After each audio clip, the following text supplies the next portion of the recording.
Oo guys, totoo yun guys. So, dapat talaga na dapat talaga na pag-isipan nyo. Oo, like for example guys, um, magpo-focus na kayo kunwari sa pagbablog.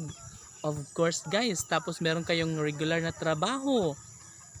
Yes, kung masaya naman kayo dyan sa trabaho nyo guys, at hindi kayo stress sa trabaho, so wag kayong mag-resign. So dapat ituloy nyo pa rin ang trabaho, no?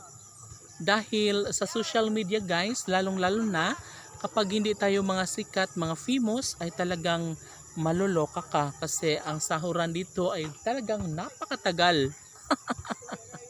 Oo, matagal guys, grabe. Pero syempre magpe-pray tayo kay Lord na sana magkaroon tayo ng mga trending videos para makabawi tayo ba, para makasahod din tayo kahit papaano. At sa akin nga guys, kahit paminsan-minsan na lang basta makasahod ay okay na, kasi at least meron, 'di ba? Hindi tayo ganun kabukhayo talaga, no?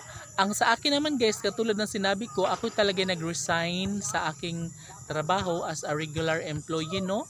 Nag-resign ako dahil sobrang na-stress ako guys sa Manila during pandemya, gano'n. So hindi ko lang binanggit ng mahusay kasi baka magalitan tayo, no, nung pandemya, kasi nga doon talaga ako na-stress talaga ako guys, no, although may pera ako noon that time, ganun pa rin talaga stress. Kaya sabi ko sa sarili ko, I need to resign, and gusto kong umuwi dito sa Leyte at gusto kong makakita ng mga ganitong eksena, yung mga green ganyan.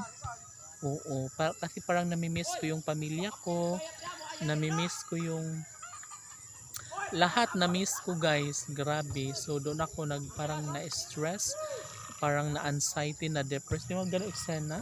So sabi ko, ay mas maigi nang umuwi na lang ako, kasi anuhin ko ba yung regular work natin, kung siyempre kalaban natin guys yung sarili lang talaga, grabe. So at least, 'di ba, nagdesisyon ako ng buo ang loob ko, and hindi ko iniisip kung ano ang mangyayari pagdating sa financial, no? Hindi ko na iniisip yun guys, kasi ang mahalaga sa akin na makarating ako ng Leyte, dahil feeling ko guys, ang makapagpapaano sa akin, makapagpapakalma, like parang mawala yung pagiging stress. Yes, ang makauwi ako dito at makalanghap ako ng sariwang hangin. Ang makita ko ang pamilya ko, ang mga kapitbahay ko. Basta ganun guys, grabe talaga ang feeling ko, para akong parang although yung trabaho ko naman guys sa Manila ay hindi naman mahirap. So sadyang ano lang talaga, dumating lang talaga ako sa punto na gusto kong umuwi. Ganun. So ang trabaho ko as a regular employee, no, ano na lang, binaliwala ko na lang yon. Ganun na lang siya. Ganun ako katapang.